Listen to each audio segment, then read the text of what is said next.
Welcome back to Southeast Sports Plus. Had a trio of SEC teams take the field in the first round of the college football playoff, and Ole Miss is moving on, Alabama is moving on, but Texas A&M, they were the highest ranked SEC team for a very long time. They are now watching the rest of the college football playoff with you and I. Welcome to Southeast Sports Plus. Gerhard Mathangani, Patrick Walsh, and Patrick, this was a game that we kind of joked around that this is, if you were just to take blind scores of what the weekend looked like, I think 90% of people would have voted 10-3. That's the Alabama-Oklahoma score. Yep. But it wasn't. It was the Hurricanes and the Aggies there going to College Station.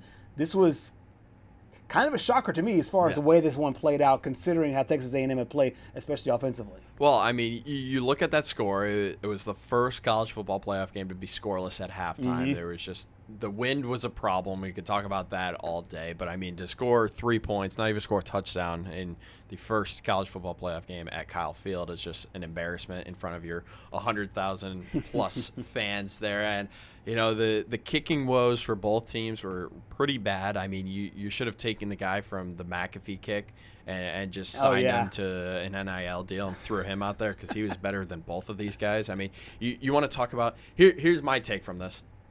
Miami tried everything they could to lose this game. Yeah, they did. Like, I mean, honestly, when you look at it, I don't know why they didn't run the ball with Fletcher more. Mm-hmm. He only had 17 carries, right. and he was basically averaging over 10 yards a carry. I mean, Texas A&M could not stop him at all. But, I mean, the kicker went 1 for 4. He missed his first 3 tries.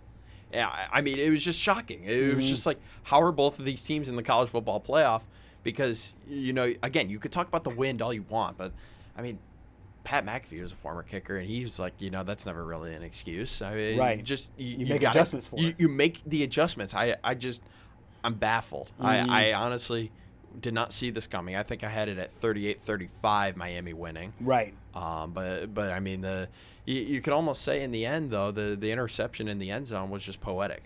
Yes, for what this team was and how they ended up playing the game. And I think you mentioned at the beginning of the season, probably about midway through the year, that you felt a 4-loss team. 8-4. I mean, the jokes write themselves. Yeah. I thought they were going to be 8-4 yet again, but I almost feel like this 10-2 almost feels like an 8-4. It feels empty. It feels sorry, hollow. 10-3 now. Yeah, 10-3. It feels empty. Or sorry, 11-2. Goodness.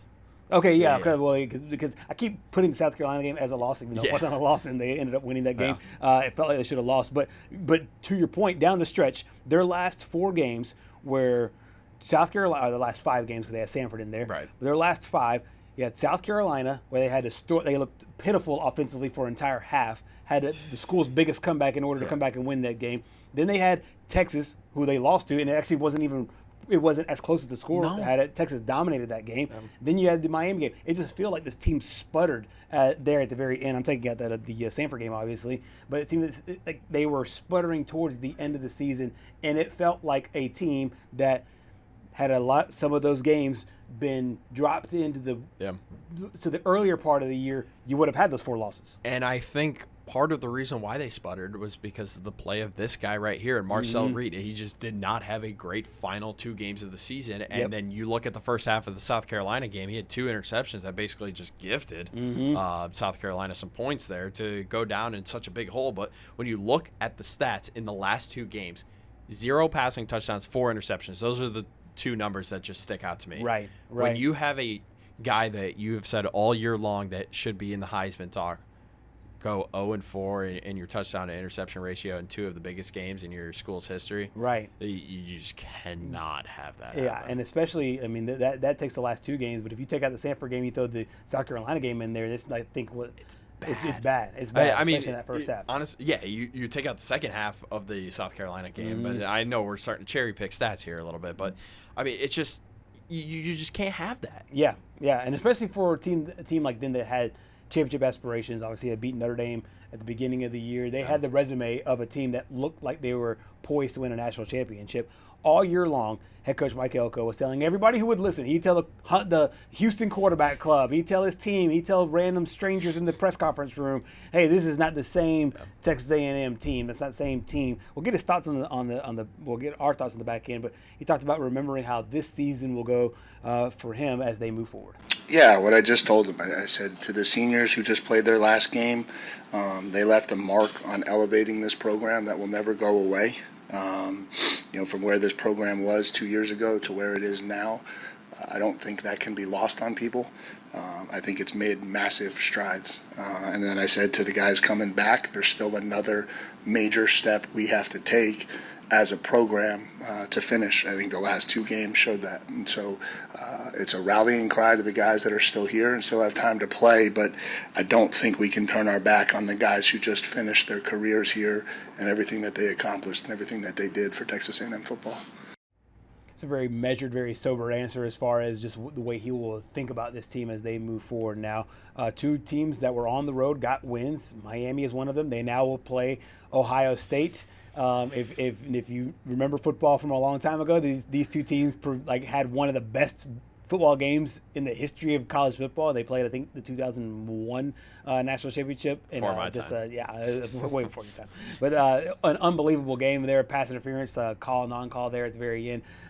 Your thoughts on the Buckeyes and the Hurricanes? Yeah, I think in this one, this is where the road ends for Miami. I'm 100%. sorry, Hurricane fans. I'm an ACC guy. Yeah, everyone knows that, but it's just like you're going up against Ohio State. But I will say this. On the Ohio State side, this is your one win, and then you lose to either Ole Miss or Georgia because you can't really trust the offense because I think, as I mentioned on Friday, when they actually play somebody, they scored 14 points against Texas. Mm-hmm. Again, that was the first game of the year, first start for Julian Sayin there at Ohio State. But then you look at the Michigan game, that was kind of sloppy. I mean, that wasn't really – you look at the first half of that game, and you didn't really play that well. And then you go up against Indiana, and you only score 10 points. Yeah. I think the biggest thing for them is – Bo Jackson kind of had a nice game against – don't get that name twisted, by the way. Don't get it he didn't really have a great game against Indiana. I think his biggest game was against Michigan. But it's just Julian Sayin's never been in this position. Mm-hmm. I'm still a proponent of it's not this year for Ohio State. It's probably next year. Okay. But, I mean, when we want to talk about early lines – 9.5. Yeah, it's kind of shocking, but at the same time, I'm not surprised. I think I had Ohio State winning by 28 in my prediction. Yeah. And from my perspective, this is about right for an initial line. And we've played this game before with other lines. I think that it's easy Ohio State, and I think Ohio State by double figures is probably where the actual line should be. But Miami has obviously put a scare in some teams early on in the year, and now they are here. There's a lot of arguments if they even should be here, but now they're here, and it's a 9-point dog against Ohio State there in that matchup. Coming up next here on Southeast Sports Plus, we head over to Oklahoma City and chat with our good buddy Holden Cruz. Stay with us.